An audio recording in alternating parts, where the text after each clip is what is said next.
Hola chicos, como hemos hablado anteriormente en clase, la época clásica es la cuna de la civilización que hoy día tenemos en Occidente, y precisamente para entender de dónde venimos necesitamos conocer lo que hicieron las civilizaciones que rodeaban el mar Mediterráneo en esta época. En esta sesión vamos a hablar de las tres guerras púnicas que tuvieron lugar entre los años 264 a.C. y 146 a.C. entre Roma y Cartago para conseguir el control del Mediterráneo occidental. Los romanos las denominaron guerras púnicas debido a la palabra latina punici, derivada de fenici, haciendo referencia a la ascendencia fenicia de los cartagineses. ¿Cuál es el origen del conflicto? Pues bien, la ciudad de Cartago, que se encontraba en la costa norte del actual Túnez, había sido fundada en el siglo IX a.C. por marineros fenicios que construyeron este enorme puerto en el centro de las rutas comerciales que surcaban el Mediterráneo. Además de su estratégica posición para el comercio, Cartago estaba rodeada de tierras fértiles y muy pronto los cartagineses extendieron su dominio hacia Sicilia. Allí tomaron contacto con los romanos, que se encontraban también en plena expansión, y las dos potencias comenzaron a vigilarse con recelo. Roma contaba con la mayor parte de los pueblos de la península itálica como aliados, mientras que Cartago contaba como aliados la zona sur de la península ibérica, las islas de Cerdeña, Córcega y buena parte de Sicilia. Sus rutas comerciales abarcaban la mayor parte del Mediterráneo. Sicilia, rica en cereales, estaba poblada por prósperas colonias griegas, muchas de las cuales estaban bajo la influencia cartaginesa. Sin embargo, una de ellas, Mesina, situada en el estrecho entre Italia y la isla, decidió llamar en su exilio a los romanos para que expulsaran a la guarnición cartaginesa que controlaba la ciudad.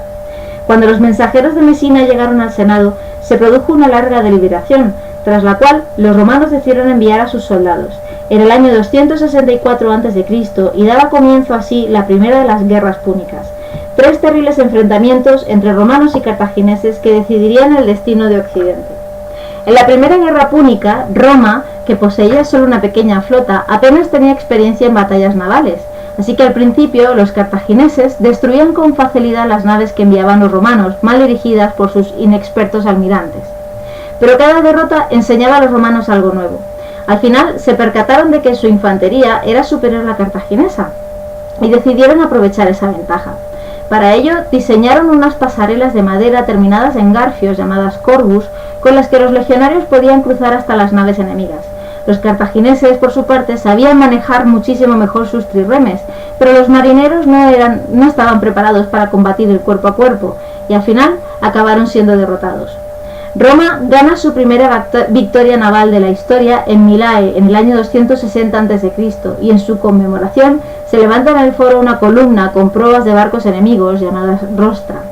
Durante estos años se suceden las victorias púnicas y romanas en el mar. Ninguna victoria es decisiva, convirtiéndose así en una guerra de desgaste y resistencia. Y después de 20 largos años de guerra, en el año 241 a.C., por fin Roma se levanta victoriosa frente a Cartago, convirtiéndose así en la única dueña de Sicilia que pasó a ser la primera provincia romana. Pasamos así a la capitulación de Cartago. Tal vez la consecuencia política más inmediata de la primera guerra púnica fue la caída del poder naval de Cartago. La derrotada Cartago se comprometió a no atacar jamás a un aliado de Roma y tuvo que hacer frente a unas indemnizaciones millonarias. La cuantía de las compensaciones era tan elevada que los cartagineses no podían pagarlas con los beneficios de sus dominios en África y decidieron expandirse por las ricas tierras de la península ibérica. Pero tras su victoria sobre Cartago, Roma también se había convertido en una potencia temible y también había puesto sus ojos en las tierras de Hispania. Así que, para evitar un nuevo enfrentamiento, Roma y Cartago decidieron repartirse la península ibérica, estableciendo la frontera en el Ebro. Los territorios ubicados al norte del río Ebro serían para Roma y los ubicados al sur serían para Cartago. Así pues, débil, endeudada y sin recursos, Cartago vuelve la mirada hacia Hispania, una tierra rica en recursos, virgen y llena de oportunidades.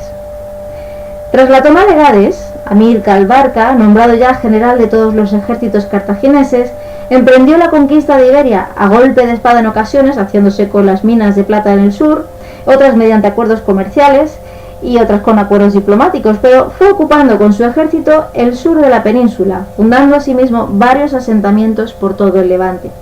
Pero cuando mejor parece ir a los cartagineses, la muerte sorprende a Amílcar Barca, a manos de un indígena, y el control de las tropas pasó a manos de su hijo Aníbal, que apenas contaba entonces con 22 años. Roma había pactado con los cartagineses una frontera en el río Ebro, pero al sur del Ebro, en zona cartaginesa, se encontraba la ciudad de Sagunto, que había suscrito una alianza con Roma para defenderse de los púnicos. En su afán por conquistar toda la tierra asignada, Aníbal puso cerco a Sagunto y la ciudad pidió ayuda a los aliados romanos. Corría el año 218 a.C., cuando Roma vuelve a declarar la guerra a Cartago. Comenzaba así la Segunda Guerra Púnica, que iba a decidir la historia de Occidente.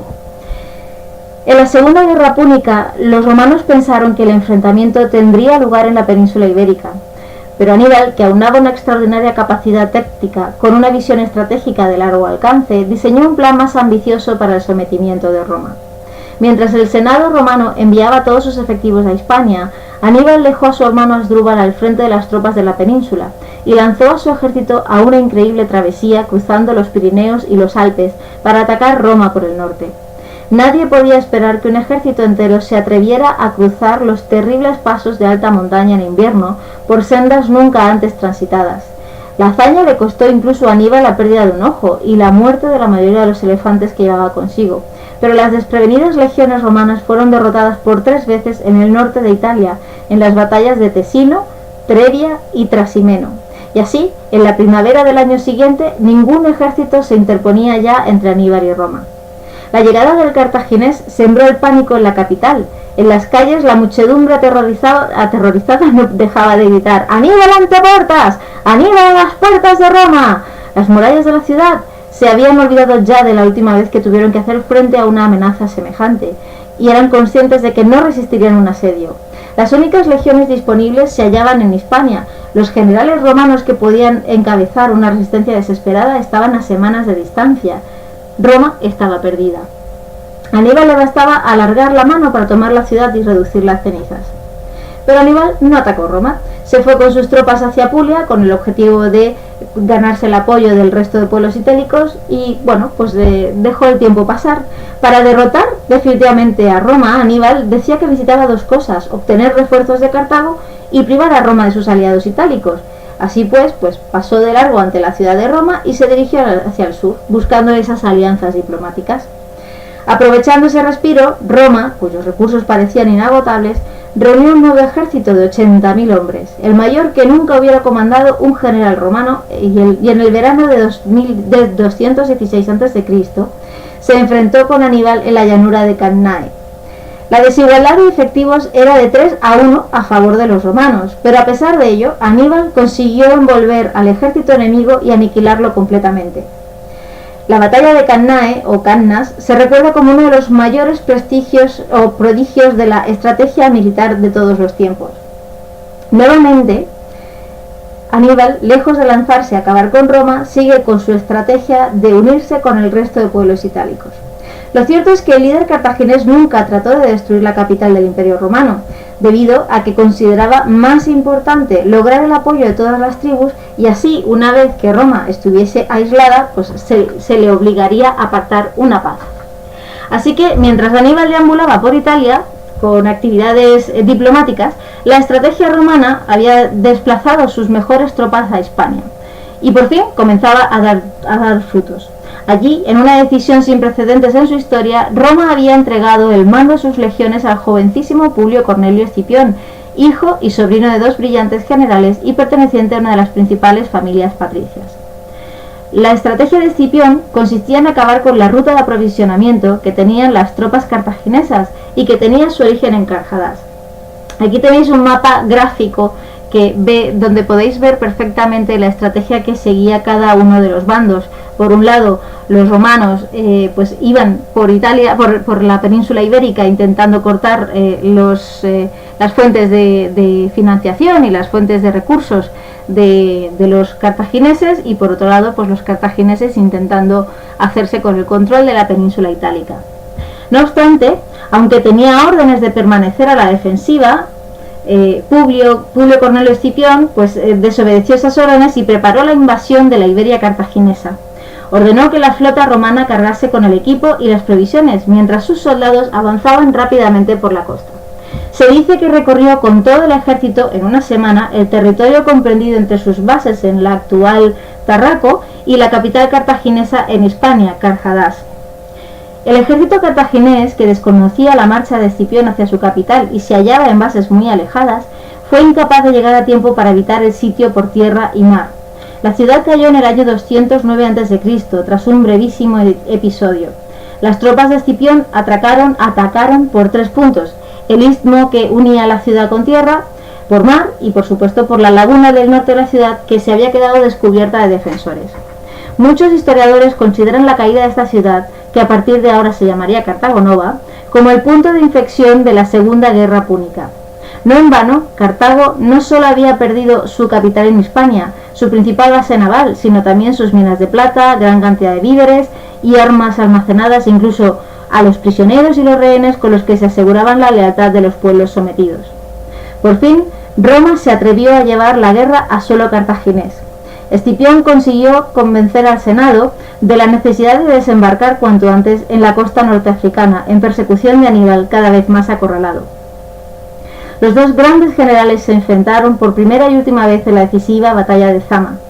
En el año 202 a.C., Roma y Cartago se hallaban al límite de sus fuerzas y el resultado sería decisivo. Aníbal recurrió a su genio táctico, Escipión a su astucia. La derrota de Cartago convirtió a Roma en la dueña absoluta del Mediterráneo occidental y dio paso a la época de las grandes conquistas. Pronto comenzó también la colonización de los territorios ya dominados, la península ibérica, el sur de la Galia y el norte de África. Llegamos así a la Tercera Guerra Púnica.